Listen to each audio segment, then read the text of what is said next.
میشه از این بدن به این بدن رسید، اونم نچرال و بدون دارو؟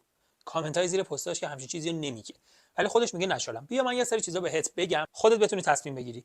اولا اینکه قدش 171، وزنش 70 کیلو و درصد چربیش 7%. شاخص توده بدون چربیش FFMI زیر 23 هست. میدونیم که مرز 25 مرز بین نچرالی و غیر نچرالیه.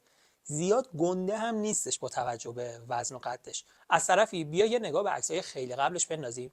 اینجا فقط 17 سالش بوده، بعد 1 سال تمرین ببین چقدر تغییر کرده بوده. حتی قبل از اینکه تمرین بکنم به نظر من ژنتیک خیلی خوبی داشته.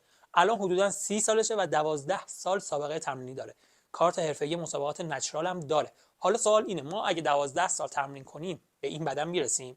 و به ژنتیکمون نگاه کنیم. هر بدن یه جور به تمرینات مقاومتی بر اساس ژنتیکتون پاسخ میده. ولی چیزی که مهمه ما هم تغییر میکنیم، ولی اینکه واقعا شبیه این فرد یا افراد دیگه بشیم نه. برای همینه که فقط باید توی بدنسازی حتی اگه نچرال باشه خودت با خودت مقایسه بکنی.